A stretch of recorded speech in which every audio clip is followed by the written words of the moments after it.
నమస్తే, నేను సతీష్. సాక్షి straight talk స్వాగతం. ఈరోజు స్ట్రైట్ టాక్లో మనతో పాటు మాట్లాడేందుకు వైఎస్ఆర్ కాంగ్రెస్ పార్టీ మాజీ మంత్రి, కృష్ణా జిల్లా వైఎస్ఆర్ కాంగ్రెస్ పార్టీ అధ్యక్షులు పేరు నాని ఉన్నారు. ఆయనతో మాట్లాడే ప్రయత్నం చేద్దాం. నమస్తే సార్, ముందుగా మీకు నూతన సంవత్సర శుభాకాంక్షలు. నమస్తే అండి. మీకు, మీ సాక్షిలో ఉన్నటువంటి ప్రతి ఒక్కరికి, అలాగే మీ వీక్షకులందరికీ, కోట్లాది మంది వీక్షకులకి 2026 సంవత్సరం నూతన సంవత్సర శుభాకాంక్షలు తెలియజేస్తూ 2026 ప్రతి ఒక్కరి జీవితాల్లో మంచి జరగాలి, ఆనందం వెలువరియాలని మనస్ఫూర్తిగా కోరుకుంటున్నాను. సార్, మీరు మాత్రం ప్రతిపక్షంలోనే మరొక సంవత్సరంలో కొత్త సంవత్సరంలో అడుగు పెడతా ఉన్నారు. సో దాదాపు 18 నెలలు అవుతుంది. 18 నెలలుగా ఎలా నడుస్తుంది? భయం వేస్తుందా? మీ మీద కేసులు పెడతారని, అరెస్టులు చేస్తారని, జైలుకి పంపిస్తారని? ప్రతిపక్షంలో 18 నెలలుగా ఎలా నడుస్తూ ఉన్నారు? భయం అంటే ఒకటే భయం. చంద్రబాబు చేస్తున్నటువంటి అప్పుల్ని ఎట్టా మోయాలి రేపొద్దున జగన్మోహన్ రెడ్డి గారైన భయం తప్పితే వేరే భయాలేం లేవు. ఏం చేయగలరు చంద్రబాబు నాయుడు గారు, ఈ ప్రభుత్వం ఏం చేయగలదు? మా అయితే ఒక 3 మాసాలు, 4 మాసాలు, 5 మాసాలు ఏదో ఒక తప్పుడు కేసులు ఇరికిచ్చి, అప్పుడు పిన్నెల రామకృష్ణారెడ్డి గారు ఉన్నారు, పాపం పుణ్యం తెలీదు. 2 తెలుగుదేశం వాళ్ళు ఘర్షణలు పడి ఒకళ్ళని మర్డర్ చేస్తే పిన్నెల రామకృష్ణారెడ్డి ముద్దా ఏంటి అంటే ఇది అరాచకం, ఆటవికం. ఇంతకన్నా ఆటవికం ఇంకేముంటుంది? అధికారం చేతిలో ఉందా అని జైల్లో పెట్టగలవు, అంతేగాని ప్రజల్ని ట్యాకిల్ చేయలేవు కదా, ప్రజల్ని మెస్మరైజ్ చేయలేవు కదా. ప్రజలు ఇప్పటికే రెడీగా ఉన్నారు, పోల్చుకుంటున్నారు. జగన్మోహన్ రెడ్డి గారి పరిపాలన ఏంటి, జగన్ మనకేం చేశాడు, వీళ్ళు ఏం చేస్తున్నారు, మనకేం చేస్తున్నారు, ఎవరు మంచోళ్ళు, మన పట్ల బాధ్యతగా ఎవరు వ్యవహరించారని ప్రజలు పోల్చుకుంటున్నారు. ఇప్పటికే వాళ్ళకి అభిప్రాయానికి మాత్రం వచ్చేసారు. కాబట్టి ఆ భయం లేదు, రెడీగానే ఉన్నాం, ఏం చేస్తారో చేసుకోమని చెప్పాను. సార్, 18 నెలల కిందట వచ్చినటువంటి ఫలితాలు చూసినప్పుడు ఏమనిపించింది? మీ పార్టీ ఓడిపోయింది, మరీ ముఖ్యంగా మీ అబ్బాయి కూడా పోటీ చేసి ఓడిపోయారు. ఆ ఫలితాలు అసలు ఊహించారా? ఫలితాలు అంటే కొంతమేర ఫలితాలు అంటే ఎలక్షన్ దగ్గరకు వచ్చాక అర్థమవుతుంది పరిస్థితి. మా అబ్బాయి ఓడిపోవడం కంటే కూడా జగన్ ఓడిపోయినందుకు చాలా బాధపడ్డాం మేము, కుటుంబం అంతా. మా అబ్బాయి దీన్ని ఈసారి అయితే వచ్చే టర్మ్ గెలుస్తాడు. జగన్మోహన్ రెడ్డి గెలవకపోవటం వల్ల ఈ రాష్ట్రానికి నష్టం అనేది బాధ. జగన్ ఆయన గెలిస్తే ఓడితే ఏముంటుంది, గెలిచినా ఓడినా పని చేస్తుంటాడు.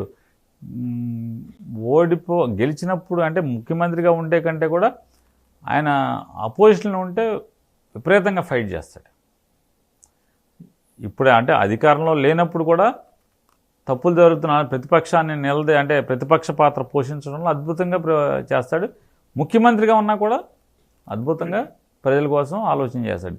అతను ఆ పాత్ర అయినా ఈ పాత్ర అయినా నిర్వర్తించడంలో మాత్రం వెనక్కి తగ్గేది ఉండదు అతను. కాబట్టి ఇక దాని గురించి కంటే రాష్ట్రానికే నష్టం జరుగుతుంది కదా అనేది ఆలోచన. అంతకుమించి కొంచెం అప్పుడు ఆ రోజు బాధ అనిపించింది, అరే జగన్ని ఎలా ఓడించారు, ఇంత నిరంతరం జనం కోసమే ఆలోచించాడు కదా, ఈ రాష్ట్ర అభివృద్ధి కోసం ఆలోచించాడు కదా అనేది అనిపిస్తుంది. అంతే. సో ఓడిపోవడానికి వైఎస్ఆర్ కాంగ్రెస్ పార్టీ కారణాలు ఏమని ఈ పార్టీ గుర్తించింది? ఒక ప్రధానంగా 3 కారణాలు ఏమైనా ఉన్నాయంటే ఏం చెప్తారు?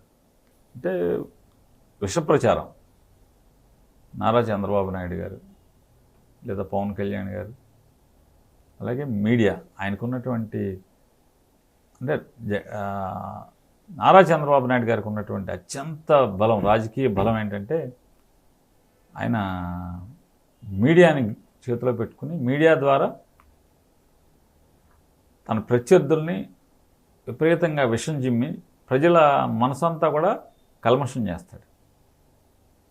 ప్రజల మనసులో విష ప్రభావాన్ని ఎక్కించగలడు.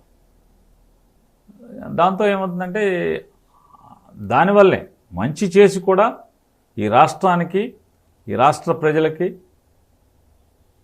అనేక గొప్ప పనులు చేసి కూడా ఆయన ఏంటంటే ఆ గొప్పను కూడా మర్చిపోయేట్టుగా విషయం మెదడులోకి ఎక్కించడంలో మీడియాని వాడుకోవడంలో ఆయన అద్భుతంగా పనిచేశాడు.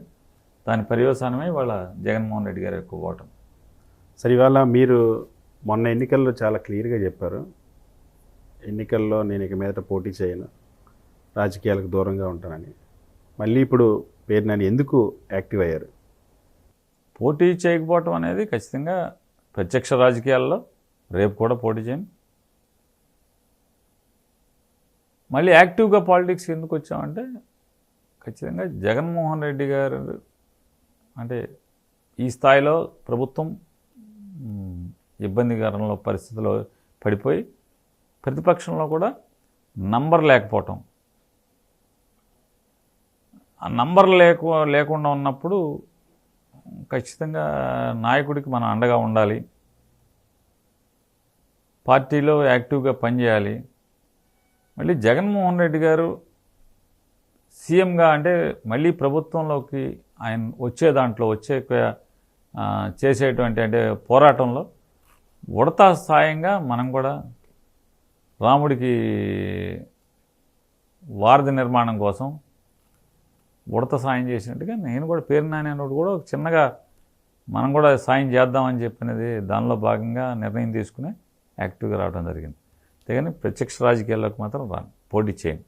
సో 151 సీట్ల నుండి 11 సీట్లకి పడిపోయినటువంటి తరుణంలో ప్రతిపక్ష హోదా కూడా రానటువంటి పరిస్థితుల్లో జగన్మోహన్ రెడ్డి గారు దాన్ని ఎలా తీసుకున్నారు? మీరు మొదటిసారి కలిసినప్పుడు ఈ ఓటమి తర్వాత మీ ఇద్దరి మధ్య జరిగిన చర్చ ఏంటి? ఆ రోజు మాటల వల్లనే, ఆ రోజు జరిగిన చర్చ వల్లే ఈరోజు మళ్ళీ మీరు యాక్టివ్ అయ్యి నిలబడ్డాను అనుకోవచ్చా? లేదు, నేను 4వ తారీఖు కౌంటింగ్ అయింది.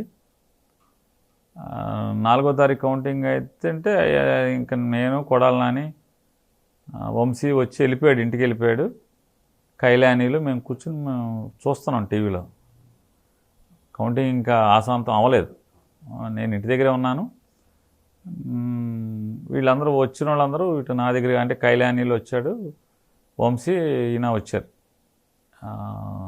కొడాలని వచ్చి మా ఇంట్లో కూర్చొని టీవీ చూస్తూ అన్నీ మాట్లాడుకుంటుంటే ఈలోపు సాయంత్రానికి జగన్ గారు ప్రెస్ మీట్ అని చెప్పారు. ఆయన ప్రెస్ మీట్లో మాట్లాడిన ఇంక పూర్తవుతుంది. కేఎన్ఆర్ గారికి ఫోన్ చేసి అండ్ పొద్దున్నే కొడాలి నాని నేను వస్తున్నాం చెప్పండి జగన్ గారికి అని చెప్పాను. అట్లాగండి చెప్తున్నారు. రాత్రి 9ంటికో 10ంటికో చెప్పాం, ప్రెస్ మీట్ అయిన తర్వాత అనుకుంటా. అంటే అలాగే అండి చెప్తాను, పొద్దున వదిలిగానండి వచ్చేయండి అయితే అన్నారు. మళ్ళీ లేట్గా ఫోన్ చేసి రేపు కాదు ఎల్లుండి రమ్మన్నారండి అని చెప్పి అట్లా 6వ తారీఖు వెళ్ళాం. అంటే మేము జగన్ గారిని కలిసేప్పటికే నేను ఆ నిర్ణయంలో ఉన్నాను. జగన్ గారిని కలిసినప్పుడు మనం అందరం గ్రూప్గానే కూర్చున్నాం, విడివిడిగా ఏం కలవలేదైనా వచ్చిన వాళ్ళందరితో గ్రూప్గానే మాట్లాడుకున్నాం. గ్రూప్గా ఏదేం జరిగినా మనం మళ్ళీ జనం కోసం నిలబడాలి అనేదే ఆ రోజు నాతో పాటు అక్కడికి వచ్చినట్టు దాదాపు చాలామంది వచ్చారు. అందరి నిర్ణయం కూడా జనం కోసం మనం నిలబడి ఫైట్ చేయటం అనేది, అంటే కొన్నాళ్ళు వెయిట్ చూద్దాం అనేది అసలు ఆ మాటే లేదు. 6వ తారీఖునే అక్కడికి వచ్చినటువంటి ఆ రోజు జగన్ గారి దగ్గరికి వచ్చినటువంటి పోటీ చేసిన అభ్యర్థులందరూ వాళ్ళు మాజీ మంత్రుల, మాజీ ఎమ్మెల్యేల ఎవరన్నా కానీ, కొంతమంది ఎమ్మెల్సీలు వచ్చారు. అందరి అభిప్రాయం ఏకాభిప్రాయం, మనం వేచి చూడటం, 6 నెలలు చూద్దాం, సంవత్సరం చూద్దాం అదేం కాదు, డే 1 నుంచే మన పాత్ర స్టార్ట్ అవ్వాలంటే. ఎందుకంటే అప్పటికే కార్యకర్తలను వేటాడటం, వేధించటం, ఇళ్ళు ధ్వంసం, ఆస్తులు ధ్వంసం చేయటం, భౌతిక దాడులు, కిరాతకాలు విపరీతంగా అసలు లెక్కకి మిక్కిలిగా జరుగుతున్నాయి. ఒక నియోజకవర్గం కాదు, ఒక జిల్లా కాదు, ప్రతి గ్రామంలో కూడా దాదాపు జరుగుతున్నాయి. కాబట్టి ముందు కార్యకర్తలను కాపాడుకోవాలి, కార్యకర్తల్లో మనోస్థైర్యాన్ని నింపుకోవాలి. ఎక్కడ ఏది జరిగినా సరే దాన్ని అక్కడ జరిగినటువంటి సంఘటన స్థాయిని బట్టి ఎవరు వెళ్ళాలి అక్కడికి అనేది అందరం రోజు రెగ్యులర్గా కోఆర్డినేట్ చేసుకోవాలి. రాష్ట్రంలో ఏ మూల ఏ సంఘటన జరిగినా, ఎవరికి జరిగినా పార్టీ నుంచి ఎవరో ఒకళ్ళు వెళ్ళాలి అనేది ఆ రోజు అందరం జగన్ గారి దగ్గర కూర్చొని మాట్లాడుకున్నాం. ఎస్, నేను కూడా రెడీగా ఉంటాను, మీరు ఎక్కడ ఏంటో చెప్పండి, మనం వెళ్ళిపోదామని అనుకున్నాం. అట్లాగే సత్తెనపల్లిలో బ్రూటల్గా, అంటే అది ఆటవికం.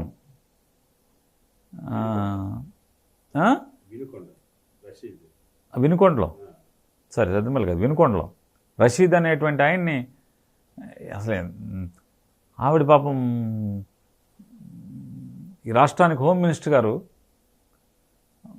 నాన్ వెజిటేరియన్ భోజనాలకు జగన్ గారు పుట్టినరోజు సందర్భంగా నాన్ వెజిటేరియన్ భోజనాలు పెట్టుకునే సందర్భంలో చంద్రబాబు నాయుడు బాలకృష్ణ ఆ ఫ్లెక్సీలకి టీడీపీ వాళ్ళు ఇట్లా చేశారని చెప్పని ఎవడో ఆటకాయతనంగా ఉంటారు కదా కొంటోళ్ళు. అంటే ఆడు మనం చూశాడు, ఎచ్చుల కూరళ్ళు ఉంటారు, టీడీపీ వాళ్ళు చేశారు మనం కూడా చేద్దాం అనేటువంటి ఎచ్చుల కూరలు ఉంటారు మనుషులు సహజంగా. అంటే మాలో కూడా కొంతమంది ఎచ్చుల కూరలు ఏం చేశారు, వాళ్ళు ఓకే 25 పోతులు 30 పోతులు కొట్టారు, మనం కూడా అట్టాగే చేద్దాం, వచ్చి తెచ్చుకున్నదేమో దాన్ని భోజనాలకి చేస్తే పాపం ఆవిడ గొప్పగా స్పందించేస్తున్నారు హోమ్ మినిస్టర్ గారు.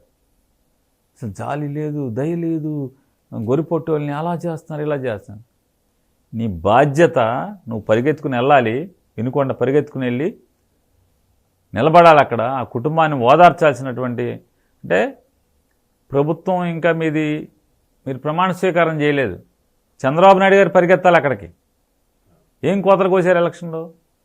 రషీద్ యొక్క మరణానికి పశ్చాత్తాపడుతూ అక్కడికి వెళ్ళి ఆ కుటుంబాన్ని ఓదార్చాలి, ఆ తల్లిని ఓదార్చాలి, రషీద్ గారి తల్లిని. ఆ ఊసు లేదు దాని గురించి.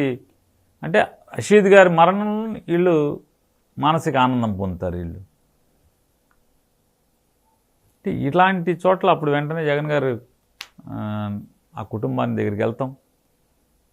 అట్లా రాష్ట్రంలో ఎక్కడ ఏ చిన్న సంఘటన జరిగినా ఆయన స్పందిస్తూ ఫోన్లో మాట్లాడుతూ తన బాధ్యతగా ముందు కార్యకర్తల్లో స్థైర్యాన్ని నింపాలి. ఆ పాత్రని అద్భుతంగా జగన్మోహన్ రెడ్డి గారు పోషించారు. దాంట్లో మీకు నేను కూడా అసలు భారత రాజకీయ చరిత్రలోనే ఇంత గొప్పగా ఓడిపోయిన మరుసటి రోజు నుంచే ఫీల్డ్ వర్క్కి గ్రౌండ్కి వచ్చి కార్యకర్తలకు అండగా నిలబడినటువంటి ఒక పార్టీ అధ్యక్షుడు, ఒక మాజీ ముఖ్యమంత్రి జగన్మోహన్ రెడ్డి గారు మొదటి అయి ఉంటాడు నేను అనుకుంటాను. సో మీ క్యాడర్ని మీరు చెప్పినట్టు కేసులు పెడతా ఉన్నారు, దాడులు చేస్తూ ఉన్నారు, సోషల్ మీడియా యాక్టివిస్టులు విపరీతంగా కేసులు పెట్టారు, మాజీ మంత్రులు మాజీ ఎమ్మెల్యేలు చాలామంది జైలుకి వెళ్ళారు. ఇలాంటి పరిస్థితుల్లో పార్టీ వచ్చే ఎన్నికల వరకు నిలబడుతుంది అన్నటువంటి నమ్మకం ఉందా? దాన్ని తట్టుకోగలదా మీ పార్టీ క్యాడర్? నారా చంద్రబాబు నాయుడు గారు, లోకేష్ నాయుడు గారు, పవన్ కళ్యాణ్ గారు, ఆంధ్రజ్యోతి రాధాకృష్ణ గారు, వీళ్ళు ఏం మాట్లాడుతున్నారు? ఇప్పటికి ఇంకా 2 ఏళ్ళు అవ్వలేదు. పెతోడు జగన్ సీఎం అవుతాడా, నెక్స్ట్ జగన్ సీఎం అవుతాడా అని మమ్మల్ని అడుగుతున్నారని చెప్పి మాట్లాడుతున్నారు. వ్యాపారస్తులు అడుగుతున్నారని చెప్తున్నారు. పెద్ద పెద్ద కంపెనీల వాళ్ళు వచ్చిన వాళ్ళు చెప్తున్నారంటున్నారు. ఢిల్లీలో ఐఏఎస్ అధికారులు మమ్మల్ని అడుగుతున్నారని చెప్తున్నారు. కేంద్ర మంత్రులు అడిగారని చెప్తున్నారు. ఫారెన్ వెళ్తే ఫారెన్లో ఏమండి నెక్స్ట్ జగన్ వస్తాడంట కదా అని అంటున్నారు. అంటే వాళ్ళకే అర్థమైపోతుంది జగన్మోహన్ రెడ్డి గారు బౌన్స్ బ్యాక్ అవుతాడు అని చెప్పని. కాబట్టి ఎలా అనేది అక్కర్లా. జగన్మోహన్ రెడ్డి గారికి జనబలం ఉంది, గొప్ప కేడర్ బేస్ ఉంది. జగన్ అంటే అమితంగా ప్రేమించేటువంటి కార్యకర్తలు లక్షల్లో ఉన్నారు. నాలాంటి వాళ్ళం ఒక నియోజకవర్గం చూసేవాళ్ళం కార్యకర్తలను మేము పోగేసుకోవాల్సిన పని లేదు. జగన్ ప్రేమించే వాళ్ళు ఉంటారో వాళ్ళ మధ్యలోకి వెళ్ళి ఉంచుంటే చాలు. నియోజకవర్గం చూసేవాడి పాత్ర ఏంటంటే జగన్ ప్రేమించే జనం అన్ని చోట్ల ఉంటారు రాష్ట్రం అంతా. జగన్మోహన్ రెడ్డి గారు నువ్వు ఈ బాధ్యతలు చూడు, నియోజకవర్గాన్ని నువ్వు చూడాలి, రేపు ఎమ్మెల్యేగా నువ్వు పోటీ చేయాలంటే ఆడెళ్ళి ఆ జగన్ ప్రేమించే వాళ్ళ మధ్యలో నుంచుంటే చాలు. కాకపోతే వాళ్ళకి ఏ ఇబ్బంది వచ్చినా తను ముందు ఉండాలి. అప్పుడు వాళ్ళు ఇంకా పరిగెడతారు, వాళ్ళు దూసుకొస్తారు, ఎంతకైనా తెగించి పోరాటం చేస్తారు. కాబట్టి వైఎస్ఆర్ కాంగ్రెస్ పార్టీ మళ్ళీ అంత ధైర్యంగా మీరు రాగలరా? ఇంకా 3 ఏళ్ళు పార్టీని నడపగలరా? అంటే పార్టీని నడపగలమో లేదో మన అడగక్కర్లా. పవన్ కళ్యాణ్ చంద్రబాబుని ఆంధ్రజ్యోతి రాధాకృష్ణ అడిగితే వాళ్ళే చెప్తారు మా పార్టీ ఎలా నడుపుతున్నామో, ప్రజల్లో ఎంత చేరువుగా ఉన్నామో 29లో జగన్మోహన్ రెడ్డి గారు మళ్ళీ ముఖ్యమంత్రిగా అవుతున్నాడో లేదో వాళ్ళని అడిగితే వాళ్ళే చెప్తారు. సెకండ్, మీ పార్టీకి సంబంధించిన కార్యకర్తలు, రౌడీలు, గూండాలు, జగన్మోహన్ రెడ్డి ప్రేమించే వాళ్ళంతా సైకోలు, రప్పమంటూ తలలు నరుకుతామంటూ రోడ్ల మీద పడి తిరుగుతూ ఉన్నారని చెప్పి హోంమంత్రి అంటున్నారు, చంద్రబాబు నాయుడు అంటున్నారు. మొత్తం తెలుగుదేశం పార్టీ వాళ్ళ మీడియా కూడా ఇదే చెప్తుంది. అంటే ఒకటండి, అధికార మదంతో పోలీసులు అండం చూసుకుని వాపుని బలం అనుకుని దాడులకు తెగబడితే అవమానిస్తే వేరు ఓర్చుకుంటారు వైఎస్ఆర్ కాంగ్రెస్ పార్టీ వాళ్ళు, దుర్భాషలాడితే ఓర్చుకుంటారు. కానీ చంపటాకో హత్యాయత్నం చేయటాకో మీదకు వస్తే తిరగబడతారు. ఆ తిరుగుబాటులోంచి వచ్చినటువంటి మాటలు, తిరుగుబాటులోంచి వచ్చినటువంటి కార్యక్రమాలు, లేకపోతే తిరుగుబాటు చర్యలే ఈ రప్ప. ఎవరైనా ఒక అంటే సామాన్యుడు అన్నీ కోల్పోయి నేల మీదకి వచ్చినాడు, అంటే జగన్ వచ్చినా కార్యకర్త వచ్చి జెండా మోసేవాడైనా అందరం ఒకటే కదా. అన్నీ కోల్పోయి ఇవాళ 11 సీట్లతో అనామకులుగా మిగిలాం. మానసికంగా, రాజకీయంగా బలహీనపడి ఉన్నాం. మేము తిరగబడుతున్నామంటే దాని అర్థం ఏంటి? ఎందుకు తిరగబడతాం? మీరు అల్పుణ్ణైనా, అమాయకుణ్ణైనా, అబలనైనా మీరు ప్రాణం తీయటానికి వస్తే, అయితే మానం తీయటానికి వస్తే ప్రాణాలకు తెగించి తిరగబడతారు. ఎక్కడ లేని శక్తి వస్తుంది. అంటే చావు, మనం తిరగబడకపోతే చస్తాము, మనం బతకాలంటే తిరగబడాలనుకున్నప్పుడు ఖచ్చితంగా వచ్చే తిరుగుబాటే ఈ రప్ప. కానీ ఇదంతా అరాచకవాదం. రేపు అధికారంలోకి వస్తే వీళ్ళు ప్రజల్ని బతకనివ్వరు, పారిశ్రామికవేత్తలు బతకనివ్వరు, ఇప్పటికే కాంట్రాక్టులు బెదిరిస్తూ ఉన్నారు. ఇదేం అరాచకవాదం అని చెప్పేసి చంద్రబాబు నాయుడు అంటున్నారు. నిన్న మొన్న ఈ వారం రోజుల్లో ఆర్బీఐ ఒక నివేదిక ఇచ్చింది.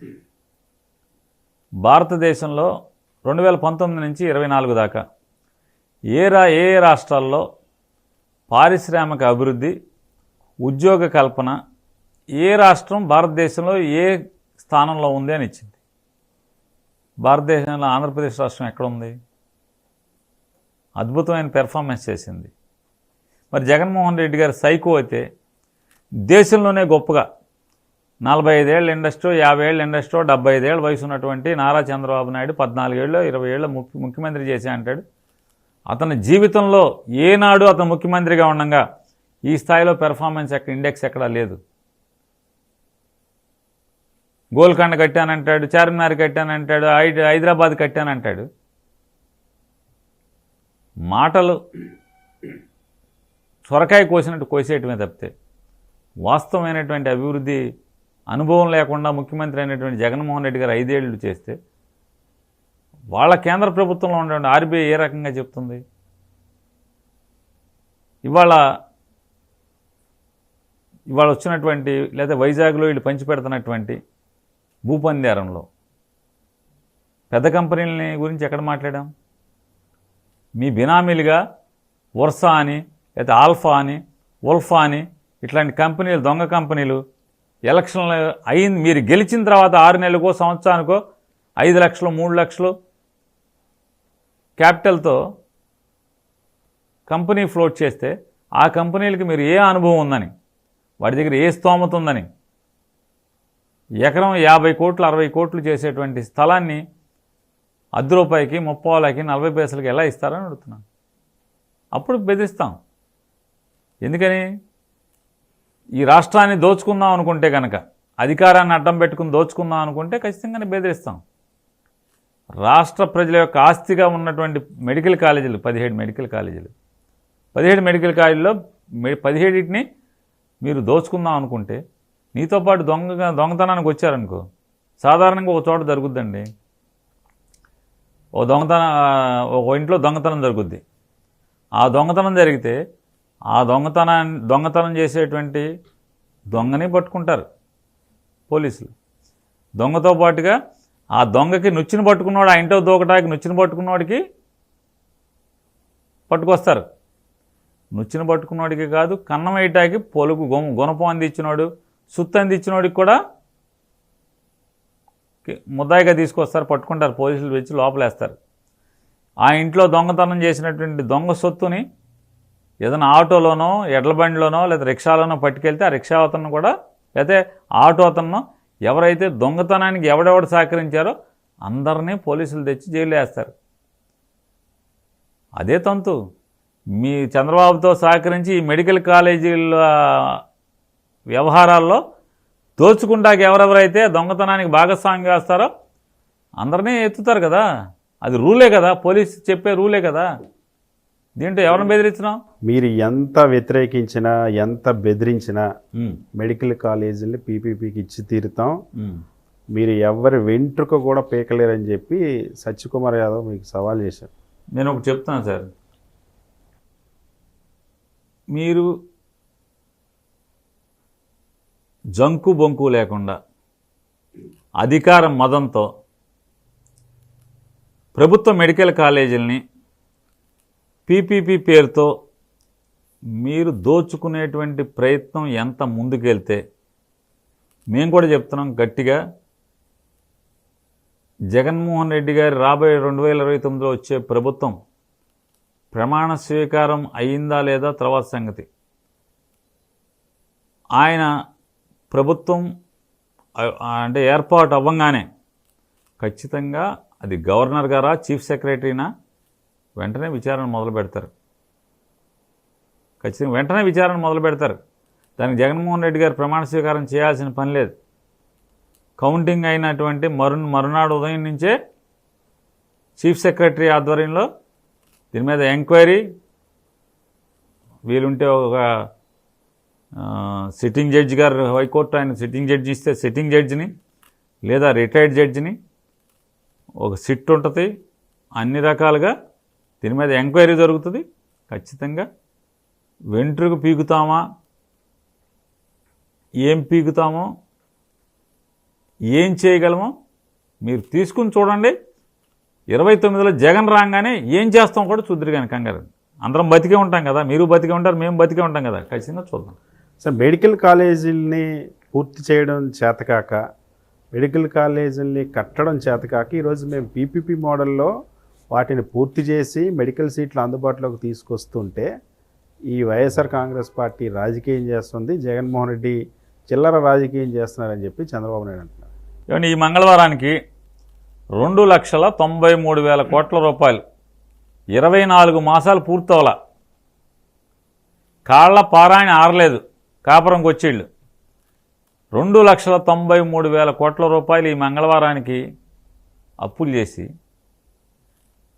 5,000 కోట్లని మేము అంటున్నాం.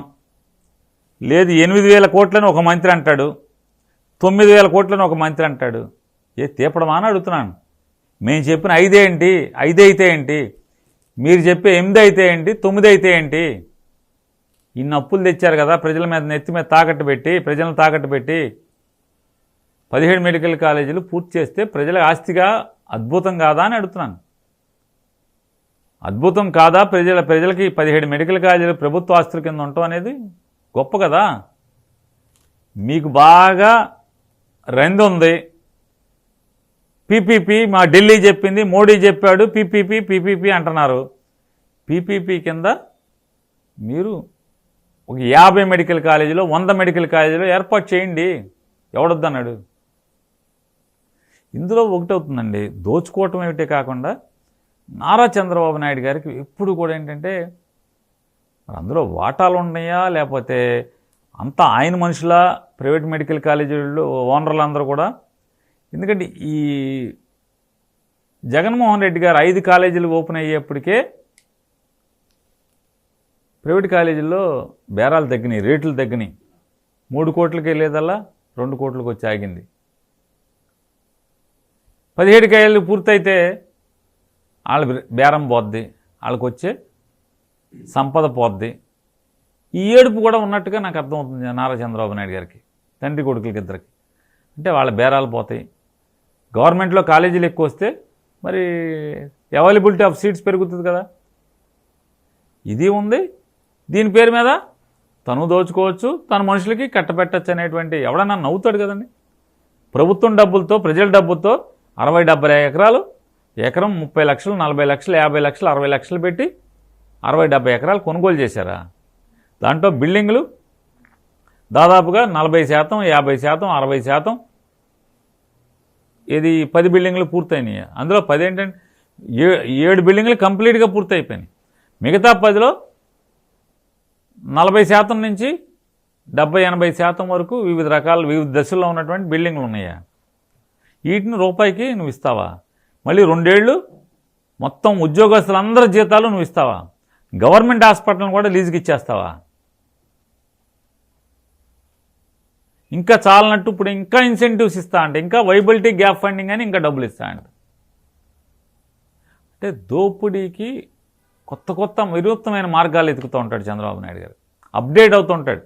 ఆయన మామూలు చెప్తూ ఉంటారు ఆంధ్రజ్యోతిలో, ఇట్లో డిబేట్లో ఆయన అప్డేట్ అవుతాడు. 100% నారా చంద్రబాబు నాయుడు గారు అప్డేట్ అవుతాడు.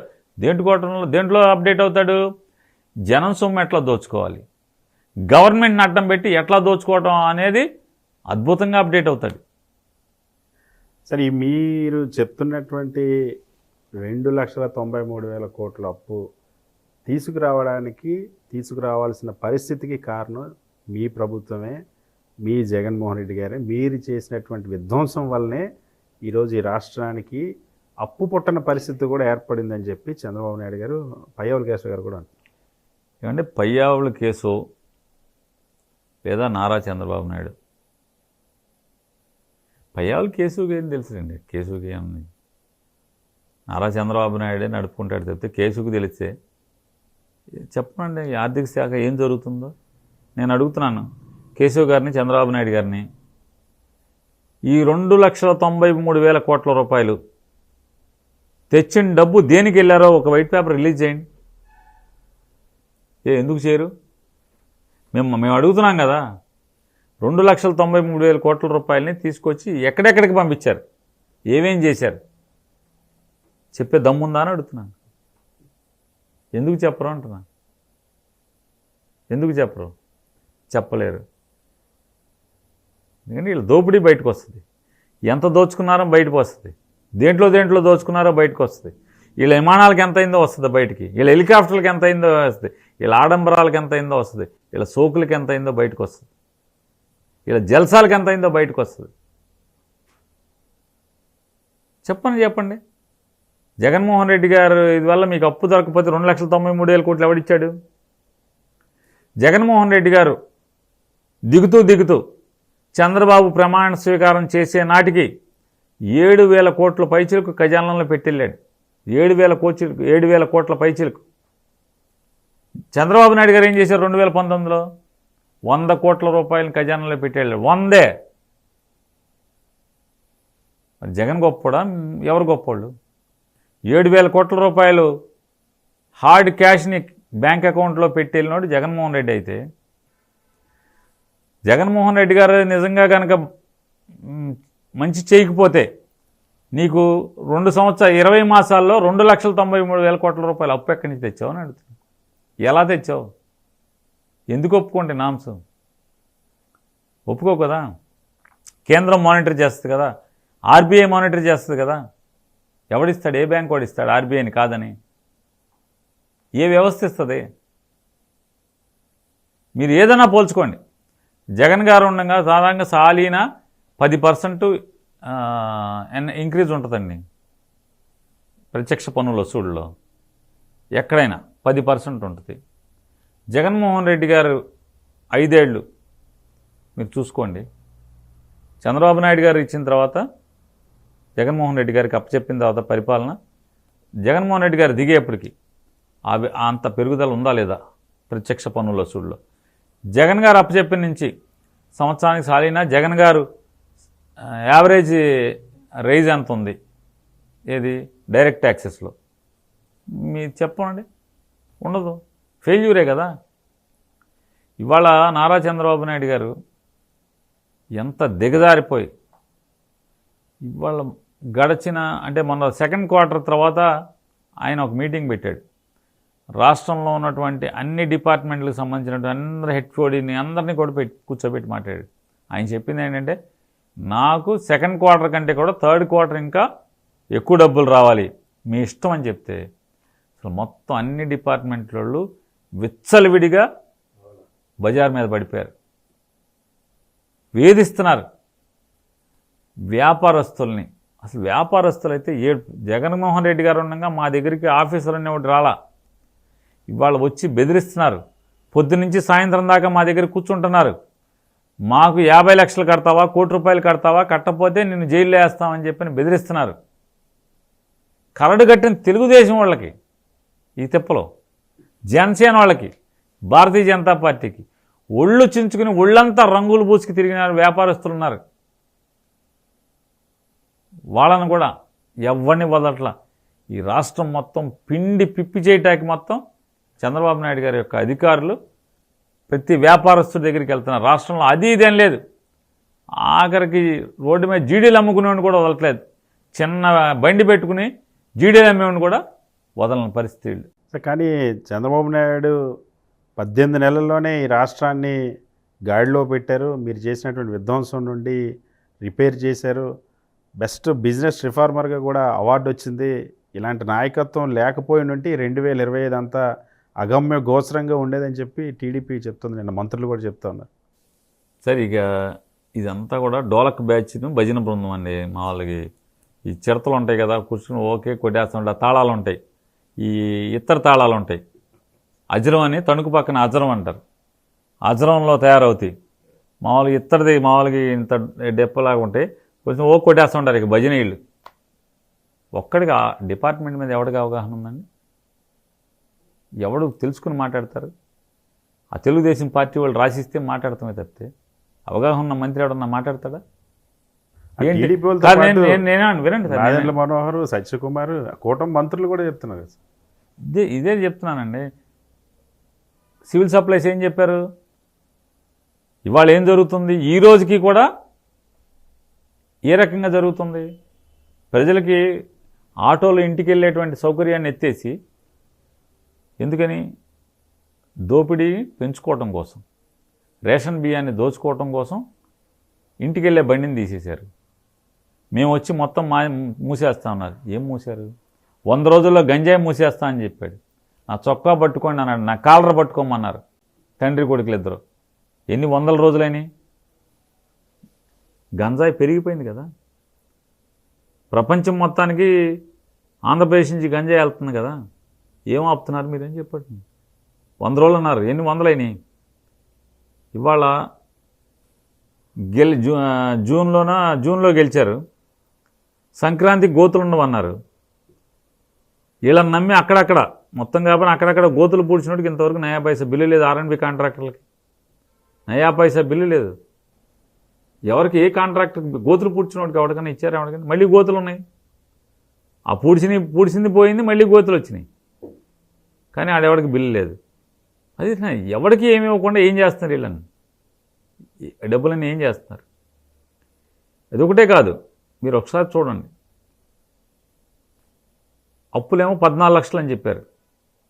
మరి వాళ్ళ అసెంబ్లీలోనేమో రాష్ట్రానికి ఉన్న అప్పులే 7 లక్షలు చిల్లరని చెప్పారు. జగన్ ఒక్కడే 14 లక్షలు చేశాడని చెప్పారు. రాష్ట్రం మొత్తానికి ఉన్నది జగన్మోహన్ రెడ్డి గారు చేసింది 3,20,000 కోట్లు, 3,30,000 కోట్లు అని చెప్పారు. అసెంబ్లీలో చెప్పారు 14 లక్షల కోట్లు అంటారు. అంటే అసత్యాలు చెప్పడంలో, విషం చెమ్మటంలో, బురదేయటంలో, ప్రత్యర్థిని దుర్మార్గంగా ప్రచారం చేయటంలో. ఇప్పుడు చంద్రబాబు నాయుడు గారు చూడండి, రోజు ఆయన హైదరాబాద్ నేనే కట్టాను, హైదరాబాద్ నేనే కట్టానని చాలామంది సాఫ్ట్వేర్ మేధావులు కూడా, అంటే సాఫ్ట్వేర్లో బాగా పెద్ద పెద్దవాళ్ళు కూడా చంద్రబాబు నాయుడు గారు సాఫ్ట్వేర్ బాగా చేశాడని. నారా చంద్రబాబు నాయుడు గారు 2004 నుంచి అలా హైదరాబాద్లో ఆయన పరిపాలన చేసింది లేదు. ఆయన ఒకటి ముట్టుకున్నది లేదు, ఒకటి కట్టింది లేదు. 2004 నుంచి. 2004కు ముందు హైదరాబాద్ పరిస్థితి ఏంటి, 2004 తర్వాత హైదరాబాద్ పరిస్థితి ఏంటి? మరి దాని చంద్రబాబు నాయుడుకి ఏం సంబంధం? కాకపోతే ఆయన రుద్ది ప్రతివాడు కూడా నిజమైన అంటే హిప్నటైజ్ చేస్తారు కదా, వశీకరణ. ఆ హిప్నటైజ్ చేసే ప్రతివాళ్ళు కూడా నిజమే కోసం అంటే ఓ చంద్రబాబు నాయుడు గారు హైదరాబాద్ కట్టాడు నిజమే కోసం అనుకుంటారు. ఏం కట్టాడు ఆయన? ఒకే ఒక బిల్డింగు ఎల్ఎన్టీకి డెవలప్మెంట్కి ఇచ్చి పార్టీ ఆఫీస్ కట్టుకున్నాడు ఎల్ఎన్టీతో. ఎల్ఎన్టీ కూడా మా దాంతోనే పార్టీ ఆఫీస్ కట్టారు. మీరు చూసుకోండి, తెలుగుదేశం పార్టీ ఆఫీసు హైదరాబాద్లో హైటెక్స్ బిల్డింగు రెండు ఒకేసారి సైమల్టేనియస్గా కట్టారు. ఇది ఎల్ఎన్టీ వాడు కట్టాడు, అది ఎల్ఎన్టీ వాడు కట్టాడు. రాజధానిలో కట్టేవాళ్ళే ఇక్కడ పార్టీ ఆఫీస్ కట్టారు. ఇప్పుడు మరి ఇల్లు కడుతున్నారు సార్ కొత్తది. ఇల్లు కూడా అంతే, రాజధానిలో కట్టే కాంట్రాక్టర్లే ఇల్లు కూడా కడుతున్నారు. చంద్రబాబు నాయుడు గారికి అలవాటు. ఆయన 2004 నుంచే హైదరాబాద్ గురించి, హైదరాబాద్తో ఆయనకు సంబంధం లేదు. ఆయన ఎరా అంతా కూడా ఈ 2003కే ముగిసిపోయింది. ఆయన శంకుస్థాపన చేసిందేమో 97-98లో శంకుస్థాపన చేశారు. దానికి హైటెక్ సిటీకి. ఆ పార్కునేమో తయారు చేసింది ఏది, దాన్ని లేఅవుట్ చేసింది ఐటీ పార్క్నేమో నేదురుమల్లి జనార్దన్ రెడ్డి గారా శాంక్షన్ చేసింది ఆయన. ఆ నేదురుమల్లి జనార్దన్ రెడ్డి గారు లేఅవుట్ చేసినటువంటి అంటే ఆ భూమిని లేఅవుట్ చేస్తే ఆ లేఅవుట్లో ఒక స్థలంలో బిల్డింగ్ కడతాకి ఎవడికో డెవలప్మెంట్కి ఇచ్చి, అదొక ఆయన చేసింది అంటే డెవలప్మెంట్కి ఇచ్చి ఆ లాభం పొందేశాడు. తెలుగుదేశం పార్టీ ఆఫీస్ కట్టేసుకున్నాడు ఇక్కడ కాసుబ్రహ్మాందరెడ్డి కేబీఆర్ పార్క్ ఎదురుకుండా. ఇదే ఎల్ఎన్టీ పడితే అక్కడ కట్టించేసుకున్నాడు. ఎవరికి అయ్యండి, చంద్రబాబు నాయుడు గారికి ఆల్రెడీ పని జరిగిపోయింది అక్కడ. అంతకుమించి ఆయన ఏం చేశాడు అనుకున్నా, హైటెక్ సిటీకి అంతకుమించి ఏం చేశాడు ఆయన? అంతకుమించి ఆయన చేసింది లేదు, హైదరాబాద్ చేసింది లేదు. హైదరాబాద్కి తాగునీటికి ఇబ్బంది పడేవాళ్ళు. ఆయన చేసింది లేదు, ఏమీ లేదు. ఓ 4 లేన్ ఉండేది కాదు హైదరాబాద్లో, డబల్ రోడ్డు ఉండేది కాదు, అన్ని సింగిల్ రోడ్లే. ఆయన ఏదో నేను హైదరాబాద్ నిర్మాణం చేశానంటే అట్టగే అమరావతి కాదు, ఇప్పుడు క్వాంటమ్ వ్యాలీ అమరావతి లేదు, అంతా వైజాగ్. అప్పుడు క్వాంటమ్ వ్యాలీ అసలు క్వాంటమ్ వ్యాలీ అనేది వాళ్ళ R&D దశలో ఉంది. IBM ఏదో ఒకటి చిన్నది కనుక్కున్నారు మొన్నే, క్వాంటమ్ కంప్యూటర్ అంటున్నారు. అలాగే గూగుల్ కూడా ఏదో కనుక్కుంది అంటున్నారు. అంటే వాళ్ళు కనుక్కునే దశలో, అంటే అది తయారు చేసే దశలో ఇవాళ ఉంటే వీళ్ళు మొత్తం క్వాంటమ్ వ్యాలీ ఇక్కడికి వచ్చేస్తున్నాడు. అంటే చెప్పక రేపొద్దునే చెప్తాంటే వాళ్ళు క్వాంటమ్ కనుక్కున్నా చంద్రబాబు నాయుడు అని చెప్తారు. ఇప్పుడు సెల్ ఫోన్ నేనే కనుక్కున్నాను తమ్ముళ్ళు అంటలా, క్వాంటమ్ కంప్యూటర్ నేనే చేసేనే, అసలు మొత్తం ఆ కోడింగు లేకపోతే అదంతా నేనే చేశాను మొత్తం అని చెప్పని మాట్లాడుతున్నాడు. సార్, అమరావతి ప్రస్తావన వచ్చింది కాబట్టి అడుగుతున్నా, ఏ అమరావతి రైతులైతే చంద్రబాబు నాయుడు ముఖ్యమంత్రి కావాలి, అధికారంలోకి రావాలని ప్రచారం చేశారు, ర్యాలీలు చేశారు, అన్నీ చేశారు, ఇవాళ అదే అమరావతి రైతులు గుండెలు వాళ్ళ ముందే పగిలిపోతున్నటువంటి పరిస్థితి ఏం జరుగుతుంది అంటారు? ఏదో అంటే వెనకటికో సామెత ఉంటుందండి. ఇప్పుడు ఒక ఆడపిల్ల బాగా చదువుకుంది, గొప్పగా ఇంజనీరింగో మెడిసినో చేసింది. అమ్మ నాన్నకి వద్దన్నా సరే, వద్దమ్మా అని సరే అడిలు గీపెట్టినా సరే, రోడ్డెమ్మడి గాలిగా తిరిగాడు ఒకరిని ప్రేమించి పెళ్లి చేసుకుంది. ఇరుడు సూర్యుడు అని చెప్పింది. రేపొద్దున పెళ్ళి అయ్యాక ఆడు హింసిస్తున్నాడు అనుకోండి, ఎవడికి చెప్పుకుంటుంది? చెప్పుకోలేదు ఎవడికి. తలుపేసుకుని ఇంట్లో ఏడవటం అంతే కదా. అమ్మ నాన్నకి చెప్పుకోలేదు, సమాజానికి చెప్పుకోలేదు. ఎందుకని? సమాజాన్ని, తల్లిదండ్రులని, బంధాలని అన్నీ ఎదిరించి పెళ్లి చేసుకుంది జులైని. ఇవాడు జులైయే కదా. ఇప్పుడు చంద్రబాబు నాయుడు గారిని ఇవాళ మా అమరావతికి అతను ద్రోహం చేస్తున్నాడని చెప్పలేరు, బయటికి అనలేరు, అరవలేరు. ఆ పరిస్థితులు ఇవాళ అమరావతి రైతులు ఉన్నారు. ఘోరమైన దయనీయ స్థితిలో ఉన్నారు. ప్లాట్లు ఇచ్చే పరిస్థితి లేదు. ప్లాట్లు ఇచ్చిన చోటేమో అది చెరువులు ఉంటాయి, ప్లాట్లు ఇచ్చిన చోటేమో వర్షం పడితే మనిషిలో నీళ్లు ఉంటాయి, రోడ్లు ఉండవు, కరెంట్ స్తంభాలు ఉండవు, ఏముండదు. ఏం జరిగింది అంటే ఇంకా 10 ఏళ్ళు చంద్రబాబు ఉన్నా కూడా వాళ్ళకేమి లాభం జరిగేది లేకపోగా మళ్ళీ ఇంకొక 50,000 ఎకరాలు నాకు ఇవ్వండి అని చెప్పి మళ్ళీ మొదలుపెట్టాడు. వీళ్ళకే దిక్కులేదు ప్లాట్లు మొదటి వాళ్ళకి, మళ్ళీ ఇంకొక 50,000 ఎకరాలు అంటున్నాడు. ప్రజలు నమ్ముతారా? అర్థమవుతుంది కదా, అర్థమవుతుంది కదా. వీళ్ళు ఎంత ప్రేమించినా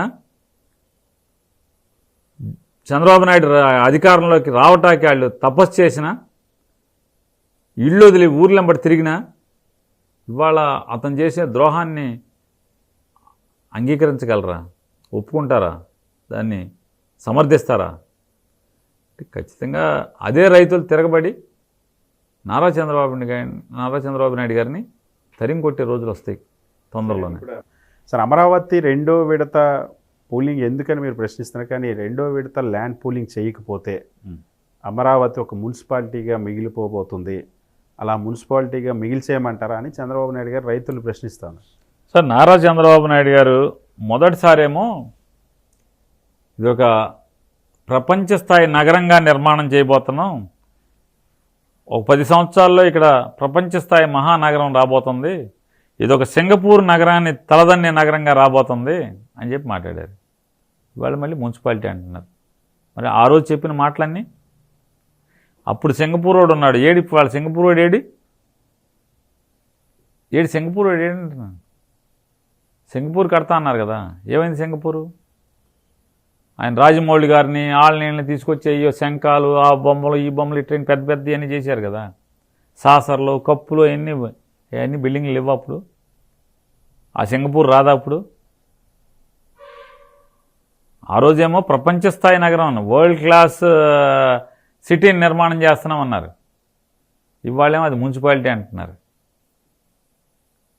కాబట్టి నారా చంద్రబాబు నాయుడు గారు పచ్చి అబద్ధాలు కోరు, నమ్మించి నట్టేట్లో ముంచడంలో, అరిచేతిలో వైకుంఠం చూపించడంలో, ఆ తర్వాత నిర్దయగా పీక కొయ్యటంలో ఆయన్ని మించినటువంటి రాజకీయ నాయకుడు ఇంకెవడు ఉండడు. నారా చంద్రబాబు నాయుడిని నమ్ముకుని బాగుపడిన వాళ్ళు ఎవరన్నా ఒకళ్ళని చూపించండి. కాబట్టి ఆయన ఆలోచన సరళే దారుణమైంది. ఆయన రాసుకున్నాడు పుస్తకం మనసులో మాట అని. ఆ మనసులో మాట ప్రతి పేజీలో కూడా పెత్తందారి మనస్తత్వం, భూస్వామ్య ఆలోచనలు, సామాన్యుడికి అందకుండా సామాన్యుడి స్థాయి కంటే కూడా సంపన్నుల స్థాయి, సంపన్నుల యొక్క ఆలోచన మేరకే, సంపన్నుల యొక్క స్థాయి మేరకే అతని ఆలోచన సరళంతా ఉండటం ఆ పుస్తకంలో ఉంది. ఆయన ఇవాళ రాయలా, 1996-97లోనే రాశాడు. కాబట్టి కొత్తగా మనకు చంద్రబాబు ఏం మారడు. ఊరికే మారారనేం ఓడిపోయినప్పుడల్లా ప్రతిసారి చెప్తాడు, గెలవంగానే మళ్ళీ ముసుగు తీస్తుంటాడు. ఖచ్చితంగా రాబోయే రోజుల్లో చంద్రబాబుపై, చంద్రబాబు కుటిల ఆలోచనల మీద, ఆలోచన సరళ మీద, లేదా అతని కుట్రల మీద అమరావతి రైతులందరూ కూడా తిరుగుబాటు చేసే రోజు ఖచ్చితంగా తొందరలోనే రాబోతుందండి. సార్, అమరావతి మీద ఇప్పటికీ వైఎస్ఆర్సీపీ విషం చిమ్ముతూనే ఉంది. అమరావతి మునిగిపోతుందని తప్పుడు ప్రచారం చేస్తుంది. ఇంకోవైపు ఇంటర్నేషనల్ ఎయిర్పోర్ట్ కోసం, ఇంటర్నేషనల్ రైల్వే స్టేషన్ కోసం, ఇంటిగ్రేటెడ్ స్పోర్ట్స్ సిటీ కోసం ల్యాండ్ ఎక్విజిషన్ మళ్ళీ చేయాలనుకుంటే దాన్ని కూడా భూతద్దంలో చూపెట్టి తప్పుడు ప్రచారం చేస్తుందని మేము మీద ఆరోపిస్తుంది. కొండవీటి వాగు అమరావతి మీద పడిపోద్ది కాబట్టి ఆ వచ్చేటువంటి వరదని తోడి కృష్ణానదిలో పంపు పోయటానికి ఒక 400-500 కోట్లు పెట్టి మొదటి విడతలోనే ఆయన 2014-19 మధ్యలో ఒక పంపు హౌస్ని నిర్మాణం చేశారు. అవి తోడినా కూడా ఆగట్ల, మునిగిపోతూనే ఉంది. మళ్ళీ ఇప్పుడు నిన్న మొన్న ఈ మధ్య జీవో ఇచ్చారు, మళ్ళీ కొండవీటి వాగు కాకుండా ఇంకో వాగు కొండవీటి వాగు కలిపి ఆ నీళ్ళని తోడతాకి, అమరావతిలోంచి తోడతాకి ఒక తోడు కృష్ణానదిలో ఎత్తిపోయటానికి అదొక 500 కోట్లు అంట. అంటే సుమారుగా ఒక 1000 కోట్లు పెట్టి మోటార్లు పెట్టి అమరావతిలో వచ్చేటువంటి వరదని తోడిపోసే పరిస్థితి అయితే దాన్ని ఏమంటారు చెప్పండి? మరి పంపులు ఎందుకు? 1000 కోట్లు పెట్టి వరదని తోడతాకి మనం ఆశ్చర్యపోతాం. పట్టిసీమలో ఎన్ని మోటార్లు ఉంటాయి అన్ని మోటార్లు ఉంటాయి. ఇక్కడ గోదావరి నదిలోంచి ఎత్తి రైతు సాగు కోసం 1000 క్యూసెక్కుల్ని తోడిపోసేటువంటి మోటార్లు ఇక్కడ ఉంటాయి. మరి మళ్ళీ ఒకటి చాలదన్నట్టు ఇంకో వాక్కి తోడాలంటున్నారు. గమ్మత్ ఏంటంటే ఈ అమరావతిలో చెట్లు పీకటాకి నీళ్లు తోడటాకి బాగా డబ్బులు సంపాదిస్తున్నారు వీళ్ళు. ప్రతి సంవత్సరం చూడు నారాయణ గారి డబ్బులు జీవోలు ఇస్తూ ఉంటాడు. తుమ్మ చెట్లు నరకటానికి ఇప్పుడు ఆయన నిన్న మొన్న ప్రెస్ మీట్లో కూడా చెప్తున్నాడు. ఇప్పటికి మేము ఒక 100 కాదు ఒక 2000 ఎకరాలు ఇప్పటికి మొక్కలు కొట్టేశాం. మళ్ళీ ఒక పలానా మాసానికి ఇంకొక 5000 మొక్కలు కొట్టేస్తాం తుమ్మ చెట్లు. ఇంకొక దానికి మే ఆఖరికి దాదాపుగా మొత్తం 30,000 ఎకరాల్లో ఉన్న తుమ్మ చెట్లు కొట్టేస్తాం అన్నాడు. డబ్బు ఎంత చెప్పట్లా. జగన్మోహన్ రెడ్డి గారు పడిపోయి చంద్రబాబు రాగానే తుమ్మ చెట్లు కొట్టేశారు, నీళ్లు తోడొస్తున్నారు. మళ్ళీ తుమ్మ చెట్లు కొడుతున్నారు, మళ్ళీ నీళ్లు తోడుతున్నారు. అసలు మామూలుగా దీంట్లోనే 1000 కోట్లు సంపాదించేస్తారనుకుంటున్నాను నేను అనుకోవటం. ఏది తుమ్మ చెట్లు నరకటం, నీళ్లు తోడటంలోనే. పునాదుల్లోంచి బయట రావటానికి ఎన్ని బిల్డింగ్లు ఎక్కడ వస్తున్నాయి? అసలు ఏం జరుగుతుంది? నిజంగా అమరావతి గురించి ఆలోచన చేసిన ఉంటే చంద్రబాబు కానీ జగన్మోహన్ రెడ్డి గారు ఆలోచన చేశాడు. అమరావతి గుండెల మధ్యలోంచి, అమరావతి గర్భంలోంచి విజయవాడ నగరాన్ని గుంటూరు నగరాన్ని కలుపుతూ నిమిషాల వ్యవధిలో అమరావతిలోంచి ఏ ఊర్లోంచి అయినా సరే గుంటూరుకు కానీ విజయవాడకు కానీ చేరుకుంటాకి అద్భుతమైన రహదారి నిర్మాణం చేసినట్టు జగన్మోహన్ రెడ్డి గారు. అలా ఆలోచన వచ్చిందా చంద్రబాబు నాయుడు గారి కన్నా? 5 ఏళ్ళు ఉన్నావు, ఆలోచన చేసావా? చేయలేదు కదా. జగన్మోహన్ రెడ్డి గారు ఉన్నాడు, చేసి చూపించాడు కదా. గుంటూరు నుంచి అమరావతి మీదుగా విజయవాడ మీదుగా గన్నవరం వరకు. దానివల్ల ఇవాళ ఎంత ఉపయోగం అమరావతికి? ఆ హైవే నుంచి ఇంటర్నల్గా ప్రతి గ్రామానికి కనుక 4 లేన్ రోడ్డు కలుపుకుంటే అసలు ఎంత రేటు పెరిగిపో. అసలు చంద్రబాబు నాయుడు వీళ్ళని బలిపోసులను చేయకుండా ఉంటే, ఆ రోడ్డు నుంచి ఏ ఊరికి ఆ ఊరు రోడ్లు వేసుకుంటే ఎవడాస్తేనే అసలు మామూలుగా అదే కోర్టులోకి వెళ్ళిపోయేది. పెతోడి చేతిలో సంపద ఉండేది, అమరావతి రైతులందరి చేతిలో. ఎందుకంటే రియల్ ఎస్టేట్ వెంచర్స్ వచ్చేవాళ్ళు, రెసిడెన్షియల్ కాలనీస్ అయిపోయాయి, అద్భుతమైన నగరంగా ఏర్పడేది. ఇవాళ వారధి దాటంగానే మంగళగిరి దాకా ఎంత అద్భుతంగా తాడేపల్లి, కుంచనపల్లి ఈ ఊళ్ళన్నీ ఎంత అద్భుతంగా మారుతున్నాయో, ఎంత వాల్యుబుల్గా రూపాంతరం చెందుతున్నాయో. అమరావతి మొత్తం ఆ రోడ్డు నిర్మాణం వల్ల దాని నుంచి ప్రతి ఊరికి అనుసంధానం చేస్తా 4 లేన్ రోడ్డు కనుక పూర్తి చేస్తుంటే జగన్ గారు కనుక ఖచ్చితంగా మళ్ళీ రెండోసారి ఇప్పుడు గెలిచుంటే ఈ పాటికే మొత్తం ప్రతి గ్రామానికి 4 లేన్ రోడ్డు నిర్మాణం చేసేవాడు. ఏది వెళ్ళినటువంటి ఆ హైవే నుంచి ప్రతి ఊరికి అనుసంధానం చేసేవాడు. ఎంత అద్భుతంగా ఉండేది, ఎంత వాల్యూ పెరిగేది ఆ ల్యాండ్కి. ఇవాళ సర్వనాశనం చేస్తున్నాడు. ఇవాళ అదే కనుక జగన్ గారు చెప్పేది అదే, ఆ రైతుల్ని నాశనం చేస్తున్నాడు, ఈ రాష్ట్రాన్ని నాశనం చేస్తున్నాడు, ఈ రాష్ట్ర ప్రజల్ని సర్వనాశనం చేస్తున్నాడు. అదే ఏపీఎస్పీ బెటాలియన్ ఉంది కదా, ఏపీఎస్పీ బెటాలియన్లో 350 ఎకరాలు 300 ఎకరాలు ఉంది. ఆ బెటాలియన్లో కనుక సచివాలయం, పర్మనెంట్ అసెంబ్లీ, హెచ్ఓడీల ఆఫీసులు, ఎమ్మెల్యే క్వార్టర్సు, సీఎం బంగ్లా, గవర్నర్ బంగ్లా, మంత్రుల బంగ్లాలు అన్నీ కట్టేసి ఉంటే కనుక మిగతా అంతా జోనింగ్ చేసేసి ఉంటే కృష్ణా జిల్లా, గుంటూరు జిల్లాని అసలు ఎంత గొప్పగా ఇవాళ కాకపోతే 25 ఏళ్ళకైనా అద్భుతమైన నగరంగా తయారయ్యేది. ప్రజలకి భారం కాకుండా. రాజధాని అంటే ప్రజలు నిర్మాణం చేసుకోవాలి తప్పితే ప్రభుత్వాలు నిర్మాణం చేయటం సాధ్యం అవుతుందా? ఎక్కడవుతుంది? కాబట్టి ఇట్లాంటి పాలకుడు రాబట్టి ప్రజలు అంటే రైతాంగం నష్టపోయారు, రైతాంగం సర్వనాశనం అయ్యారు, వాళ్ళ జీవితాలు కుదేలేని. ఇవాళ ఆంధ్ర రాష్ట్ర ప్రజలకు కూడా అక్కడ జరిగేటువంటి చంద్రబాబు చేసేటువంటి లూటీ, అప్పు ద్వారా చేసేటువంటి లూటీ, అసలు అది మనకి పాపం పెరిగినట్టు పెరిగే పరిస్థితి ఉంది. సో ఈ సినిమా టికెట్ల మీద మళ్ళీ ఈ రాష్ట్ర ప్రభుత్వంలో చర్చ జరుగుతుంది. ఈ మధ్య సినిమా రంగానికి సంబంధించినటువంటి ప్రొడ్యూసర్లతో ఇప్పుడున్నటువంటి సినిమాటోగ్రఫీ మంత్రి సమీక్ష చేశారు. గతంలో పేర్ని నాని గారి మంత్రిగా ఉన్నప్పుడు, జగన్మోహన్ రెడ్డి గారు ముఖ్యమంత్రిగా ఉన్నప్పుడు సినిమా టికెట్ల ధరలను తగ్గించాలి అంటే అదొక పెద్ద నేరం, ఘోరం అని చెప్పినటువంటి వాళ్ళు ఈరోజు అదే పవన్ కళ్యాణ్ సహచార మంత్రి అయినటువంటి కందుల దుర్గేష్ టికెట్ల ధరలు తగ్గించడం కోసం ఒక సమీక్ష పెట్టారు. ఆ రోజు మీరు చేస్తే తప్పన్న వాళ్ళంతా కూడా ఈరోజు అది కరెక్ట్ అని అంటున్నట్టు పరిస్థితి ఉంది కదా. ఒక సినిమాటోగ్రఫీ మంత్రి, ముఖ్యమంత్రి పవన్ కళ్యాణే కాదండి, ఇండస్ట్రీ మొత్తం కూడా, సినిమా పరిశ్రమ మొత్తం జగన్ చేసిందే మంచి, అతనే మంచి చేశాడు. సినిమా పరిశ్రమని బాగు చేయటానికి అతను ఆలోచన చేశాడు. మాకే కన్ను మిన్ను కానలేదు, మాకే ఆలోచన కలగలేదు, మమ్మల్ని రెచ్చగొట్టి ఇవాళ ఈ స్థితికి, సినిమా పరిశ్రమ సర్వనాశనం అయిపోయే స్థితికి తీసుకొచ్చారని చెప్పని ఇవాళ ఇండస్ట్రీలోని ప్రతి ఒక్కరూ మాట్లాడుతున్నారు. జగన్ గారు చెప్పింది ఏంటి? అయ్యా ఓటీటీలు వస్తున్నాయి, సినిమా హాళ్ళు మూతపడే రోజులు వస్తున్నాయి, మీకు అర్థం కావట్లేదు. సినిమా రేటు తక్కువ ఉంటేనే స్క్రీన్, పెద్ద స్క్రీన్ మీద చూడటానికి వస్తాడు. అంతేగాని సినిమాకి వస్తే ఒక నెల రోజుల్లో సంపాదన మొత్తం సగం అయిపోయే పరిస్థితి అయితే ఎందుకు వస్తారు? ఇంట్లోనే టీవీలో సినిమా వస్తుంది, ఓటీటీలో వస్తుంది. నెలకి 200, 250, 300 కట్టుకుంటే అన్ని సినిమాలు వస్తాయి.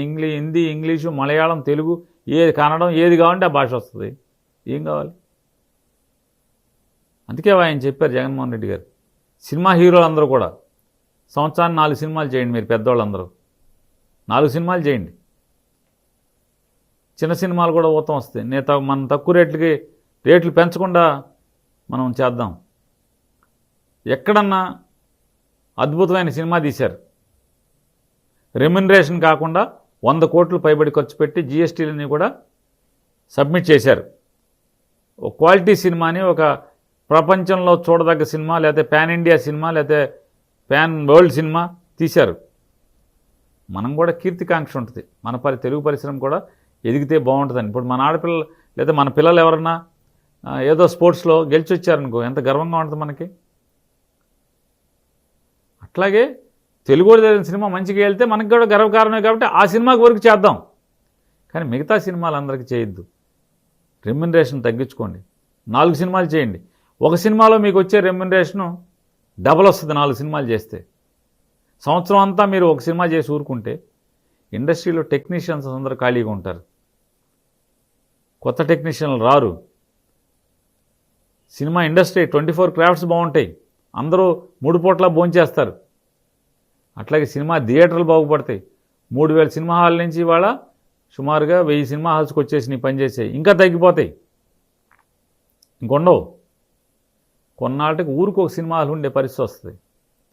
మీకు పోటీగా పీవీఆర్, సినీ పోలీసు లేదా ఇట్లాంటి కంపెనీలు వచ్చినాయి.